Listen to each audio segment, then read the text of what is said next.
मोही या गावातील रस्त्यांमध्ये धावणारी पावलं एक दिवस ऑलिम्पिक पर्यंत पोहोचतील हे स्वप्न सत्यात उतरवण्याकरिता 25 वर्ष त्या पावलांना धावावं लागलं.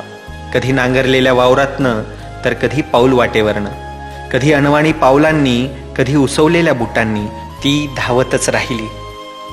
आर्थिक सामाजिक अडचणींना पायाखाली तुडवत त्या धावत राहिल्या. तिने जन्मतात चालणं नाही तर धावणं शिकलं.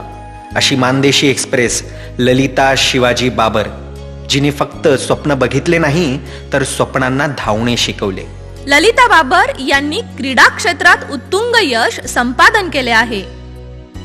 आंतरराष्ट्रीय ॲथलेटिक्स खेळाडू ललिता बाबर यांचे मूळ गाव सातारा जिल्ह्यातील दुष्काळी माण तालुक्यातील मोही हे आहे. अनेक राष्ट्रीय ॲथलेटिक्स क्रीडा स्पर्धेमध्ये महाराष्ट्र संघातून प्रतिनिधित्व करून 23 पदके, 8 सुवर्ण पदके, 6 रौप्य पदके आणि 9 कांस्य पदके मिळवली आहेत. तसेच ललिता बाबर यांनी भारतातर्फे 2015 या कालावधीत वुहान, चीन या ठिकाणी झालेल्या 21व्या ॲथलेटिक्स क्रीडा स्पर्धेत 3000 मीटर स्टीपल चेस या क्रीडा प्रकारात 9.34.13 वेळ नोंदवून आशियाई आणि राष्ट्रीय विक्रमासह सुवर्ण पदक मिळवले आहे.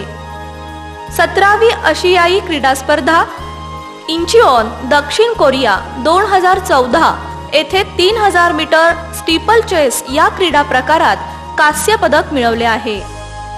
आशियाई इंडोर क्रीडा स्पर्धा व्हिएतनाम 2009, राष्ट्रकुल क्रीडा स्पर्धा सन 2010 दिल्ली आणि सन 2012 पासून मुंबई आंतरराष्ट्रीय मॅरेथॉन स्पर्धेमध्ये विजेतेपद मिळवले आहे आणि जानेवारी 2015 मध्ये या स्पर्धेत द्वितीय क्रमांक प्राप्त केला आहे. त्यांची 22 ते 23 ऑगस्ट 2015 या कालावधीमध्ये झालेल्या जागतिक ॲथलेटिक्स क्रीडा स्पर्धा बीजिंग, चीन या ठिकाणी सहभाग.